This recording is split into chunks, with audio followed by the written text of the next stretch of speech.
Séquence spéciale sur F1 TV pour évoquer le tragique anniversaire, évidemment, les 20 ans de la mort d'Ayrton Senna et de Roland Ratzenberger, ce maudit week-end de Imola du 1er mai 1994. Yves, j'ai envie de dire, c'est une date dont tout le monde se souvient, tout le monde se souvient de l'événement et de ce qu'il faisait au moment où c'est arrivé. Est-ce que c'était ton cas? Ah oui, ça, je peux te dire, Pierre, ce week-end, on n'est pas prêt de l'oublier. D'abord, c'est fou.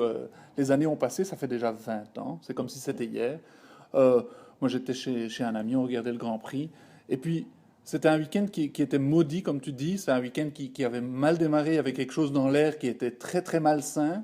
Euh, D'abord, il y a eu l'accident de Ratzenberger qui était vraiment très, très choquant et qui était vraiment terriblement triste aussi parce que Celui de Rubens la veille aussi, hein, oui, oui, oui. chronologiquement, hein, ouais. Chronologiquement, c'est vrai, il y avait une succession d'événements comme ça très, très, très tragiques. Il y avait la mort de Ratzenberger qui était vraiment, vraiment très triste parce que Roland Ratzenberger, on n'en parle pas beaucoup, mais c'était un garçon éminemment sympathique et talentueux et prometteur.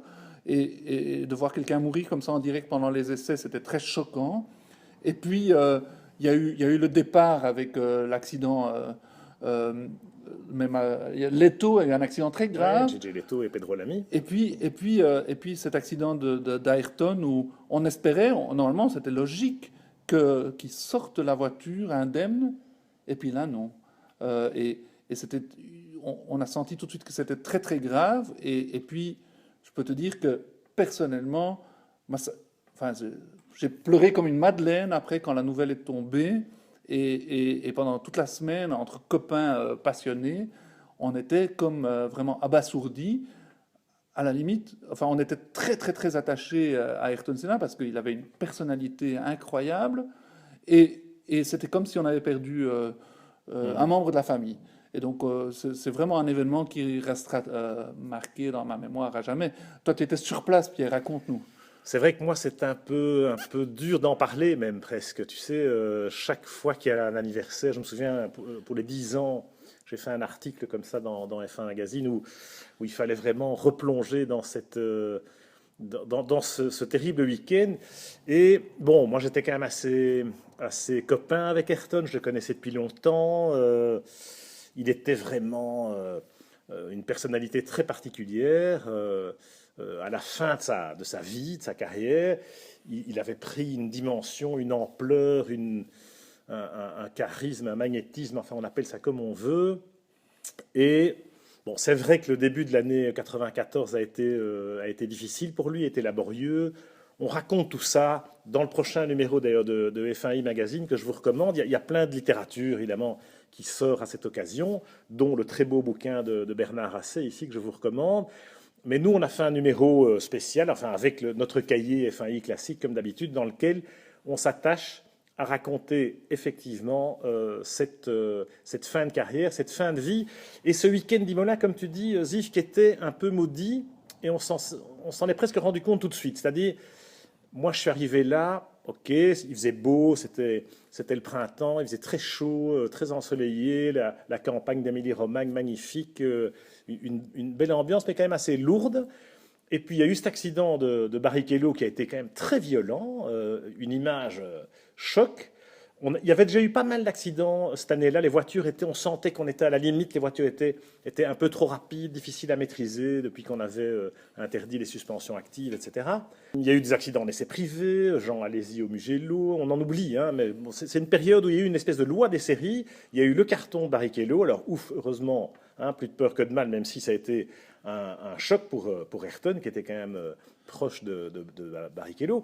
Et puis le samedi, ça a été le coup de massue parce que un pilote, même un pilote de fond de grille, même sur une mauvaise auto, un pilote qui se tue en F1, c'était pas arrivé depuis, selon les points de vue, depuis 12 ans. Si on considère la mort de Panetti et de Villeneuve en 82, ou la mort d'Elio De Angelis, qui était dans une séance d'essai privé, qui est malheureusement passée un peu plus inaperçue. Mais en tout cas, ma génération, qui était sur la F1 depuis toujours, j'ai envie de dire, enfin depuis toute cette génération-là, donc la génération d'Ayrton. Ayrton débute en F1 en 84, il n'a jamais connu mort d'homme sur un circuit.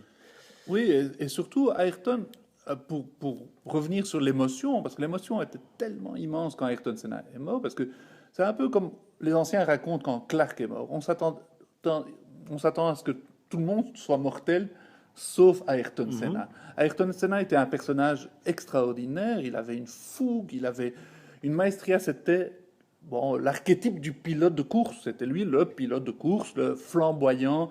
Lui, il était en plus, il était mystique, il parlait tout le temps de Dieu. C'était quelqu'un qui rentrait dans une pièce, il avait une aura, il Mhm. avait quelque chose de spécial. Euh, à ses funérailles, il ne faut pas oublier qu'il y avait 2 millions de gens au bord des routes. C'est-à-dire qu'il avait vraiment touché les gens dans l'esprit, par, par toutes ses qualités, par tous ses défauts aussi. Mais c'est ça qui fait un homme, et c'était un homme exceptionnel.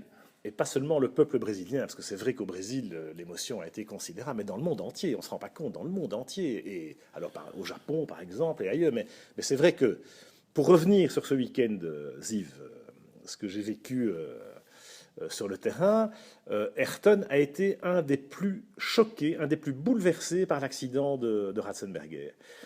Il n'est pas remonté dans sa voiture après. Il est allé sur place lui-même, alors que normalement les pilotes n'ont pas le droit de, etc. Mais enfin, Senna, il pouvait se permettre de passer outre, les commissaires ne l'arrêtaient pas. Il a voulu aller lui-même des visous constater ce qui était arrivé. Il en a parlé avec Sid Watkins, le médecin qui était son copain. Hein, on connaît l'histoire, ça a été raconté en long et en large dans le film biographique, hein, Senna entre autres. Il avait été vraiment perturbé par ça. C'est pas la première fois que je l'ai vu ému par la conscience du danger, quelque part, tout d'un coup. Je me souviens très bien aussi de l'accident à Jerez au Grand Prix d'Europe en 1990, Martin Donnelly avec la Ah Lotus. oui, Là aussi, il y avait eu un choc. Ayrton était venu sur place. Bon, là, il était remonté dans la voiture. Bon, Donnelly n'est pas mort, mais enfin, il était quand même dans un sale état. Ayrton, là, il était remonté dans sa voiture. Boum, il était reparti, il avait fait la pole. Ici, à Imola, un ressort était cassé. Il n'est pas remonté dans l'auto, ok, il avait fait la pole avant. Et le samedi après-midi, bon, tout le monde était abattu. Je me souviens très bien d'avoir fait une émission pour TF1 le samedi soir avec Johnny Reeve, qui était quand même quelqu'un qui en avait vu d'autres, y compris des morts de pilotes sur les circuits. Johnny était comme moi, on était complètement KO, en se disant, en se souvenant que finalement, oui, la mort pouvait encore rôder, que le risque zéro n'existait pas. oui, et ça permet de dire, parce que dans le fond, la mort de Senna, c'est vraiment une fatalité incroyable. C'est 1 sur 1 million. C'est ce bout de suspension qui lui fracasse Oui, la tête. qui rentre dans la visière du casque. C'est vraiment une malchance incroyable que ça, hein, que l'angle de choc et que cette pièce de la roue arrachée pénètre dans le casque à l'endroit le plus fragile. Voilà. Ce qui nous rappelle que motor racing is dangerous et que dans le fond, le risque zéro n'existe pas. Et dans le fond, ce week-end à Imola était quand même paradoxal, c'est-à-dire que le plus modeste des pilotes débutants dans la plus modeste des écuries se tue, le plus illustre des pilotes dans la meilleure écurie se tue également. Ça montre que personne n'est à l'abri. Puis en plus, il y avait une sorte de passation de pouvoir. Hein. Schumacher commençait à s'affirmer, donc on sentait une nouvelle ère démarrer. Et puis aussi, Ayrton, il est mort en tête. Hein. Et pour moi, c'est un très très beau symbole, c'est-à-dire que en 94, il n'a fait que des pôles, alors que la voiture était vraiment mal née, et il est en tête du Grand Prix à Imola. Il roule au-dessus des moyens de sa voiture, Schumacher qui le pousse dans ses retranchements. Puis quelque chose casse, hein, Oui, bien sûr, bien probablement. sûr. Il n'a pas commis d'erreur à Tamburello, parce qu'on n'en commet pas à Tamburello. Et donc, c'est vraiment, il y a beaucoup d'images fortes de ce week-end d'Imola. Moi, ce qui m'a frappé sur place, c'est l'état d'esprit général, celui d'Ayrton en particulier. Alors, il se fait que j'étais à l'hôtel à Castel San Pietro, le même hôtel que Williams et que McLaren d'ailleurs, et que le samedi soir, après cette émission avec Johnny Reeve, etc., on rentre, on est vraiment le moral dans les chaussettes. On est allé manger, j'étais avec un copain de Monaco, on est allé manger avec les Brésiliens, justement, avec la bande Ayrton. Et ce week-end-là, ils étaient nombreux. Hein, il y avait non seulement Bêtise à son sens, à son attaché de presse, il y avait son frère, Leonardo, il y avait Braga, son copain portugais, il y avait Celso Lemos, qui était devenu son homme d'affaires. Voilà, on était tous là, et on parlait de ça, évidemment. Et on parlait surtout de est-ce qu'Ayrton va courir? Ayrton était très touché, tout le monde à cette table le savait, le percevait, l'avait senti.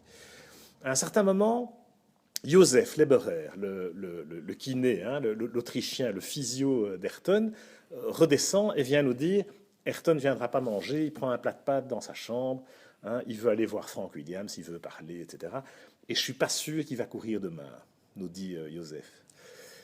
Voilà, on est allé se coucher, on a passé une nuit épouvantable. Le lendemain matin, je n'ai pas vu Ayrton, j'ai vu Frank Williams dans le parking à l'hôtel. Et je dis à Frank, bon, quelle nouvelle, Ayrton, il va courir ou pas? Et Franck, comme on peut l'imaginer, dit bah, évidemment qu'Ayrton va courir, of course. La course continue, en gros, the show must go on. Bon, toujours pragmatique, Frank Williams. Et voilà. Et effectivement, Ayrton avait pris conscience, avait réalisé que, voilà, même s'il n'avait pas envie de courir, il avait des responsabilités et il devait y aller. Et on a eu cette sensation incroyable sur la grille de départ, parce qu'il enlève son casque, ce qu'il ne faisait jamais avant. Quelque part, il s'est un peu... Et Alain Prost en parle très bien, vous verrez, dans l'interview qu'on lui consacre, enfin, qu'il nous a accordé pour ce numéro de F1i Magazine. Alain Prost parle très bien de ce moment-là, du fait que Ayrton s'était ouvert, s'était découvert, avait enlevé son casque, s'était dénudé quelque part, a montré sa détresse, son angoisse, Voilà, on était tous tristes. Et on pouvait lire la tristesse dans son regard, là, sur la grille de départ. Et puis bon, alors évidemment, le destin fait le reste. Mais quelle émotion et quelle tristesse.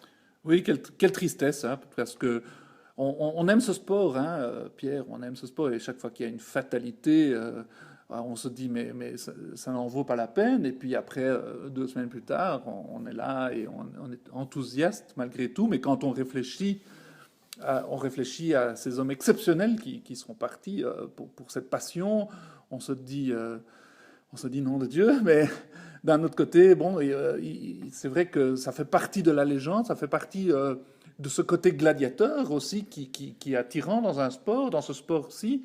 Et Ayrton était vraiment l'archétype du gladiateur, l'archétype du pilote parfait. Oui, même si je voudrais quand même dire que depuis 20 ans maintenant, depuis 12 ans à l'époque, depuis 20 ans maintenant, alors il faut évidemment toucher du bois, mais voilà, il n'y a pas eu mort d'homme sur les circuits. Moi, je vois bien tous les jeunes pilotes de la génération actuelle ne savent pas ce que c'est, n'ont jamais été confrontés à ça, n'ont jamais mis les pieds dans un hôpital, franchement. Donc, les progrès en matière de sécurité ont été énormes. Et voilà, il a fallu évidemment des accidents pour en arriver là. Mais aujourd'hui, quand on voit les cabrioles, les accidents comme Robert Kubica ou comme d'autres, ça arrive quand même régulièrement, des voitures pulvérisées, et où ils s'en sortent. Alors, le risque zéro n'existe pas. Donc ça peut encore se produire. Mais on a quand même limité, diminué autant que possible ce risque. À l'époque, moi, ça nous semblait impensable que Ayrton ne soit plus là. Donc, quand j'ai vu l'accident, on a suivi, et je me souviens très bien, bon, alors c'était terrible parce qu'il y avait eu ce terrible crash au départ, avec une violence inouïe, l'impact de la voiture de l'ami sur la Benetton de Leto arrêtée, des débris partout, une roue qui est passée par-dessus le grillage, des spectateurs qui avaient été blessés, mais bon, on n'avait pas les infos, hein, c'était quand même fort à l'italienne. Et puis, l'accident d'Ayrton, le drapeau rouge sur la grille, la tension, il y a quand même eu l'accident de la veille, il y a eu Barrichello l'avant-veille, on se dit mais c'est quoi qu'est-ce qui nous arrive quoi? Ayrton qui se tue, mais non, c'est pas possible. Donc franchement, pendant toute la course, enfin moi, pas un moment, je me suis dit Ayrton ne sera plus là. Non, il a eu un accident, il est blessé. Et on n'avait quand même pas beaucoup d'autres infos. On a eu des infos contradictoires, on a nous-mêmes alimenté des rumeurs parce qu'on ne voulait pas y croire. Même après l'arrivée. même après l'arrivée. Sur le podium, Schumacher, Larini, etc. Bon, ok, il y avait eu des accidents. Il y avait cette chape de plomb tout le week-end. Dans les stands, je peux vous dire que c'était horrible. Il y a eu Michele Alboreto avec la Minardi qui part sur 3 roues, qui renverse des mécaniciens. Il y a des mecs, des jambes cassées, etc. Il y a des ambulances dans la pit lane. Enfin, c'est n'importe quoi. Et il y avait une grosse colère envers la direction de course. Il fallait arrêter le massacre, etc. À quoi bon cette espèce de loi des séries faisait qu'on se dit, mais attendez, c'est pas acceptable. C'est sûr, on était dans le déni pendant quelques heures. Hein. On attendait chaque nouvelle. On s'accrochait à chacune des nouvelles en se disant non, non, ça ne sera pas possible parce qu'effectivement, Ayrton était quelqu'un.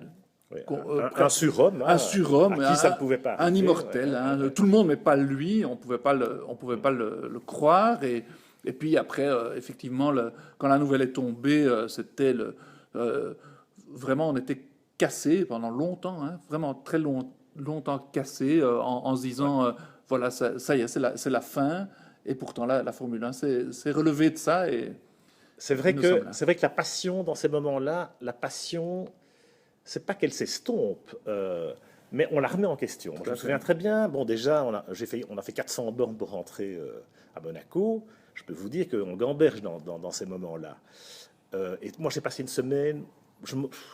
En état second, je m'en souviens quasiment plus. J'ai pas voulu bouger, j'ai pas voulu. J'étais moralement détruit. Je dis pas ça pour moi. Hein, c'est le cas il y a des millions de gens qui ont été touchés comme ça. Mais à Monaco, on avait des souvenirs avec Ayrton. On habitait, enfin moi j'habitais pas très loin. On se voyait souvent là-bas, etc. Thierry, Boutsen et mes copains. Les autres pilotes sont partis à Sao Paulo pour les funérailles. Bon, moi j'ai pas eu ce courage quelque part. J'ai assisté à ça à la télé, comme la plupart des gens. C'était terriblement poignant.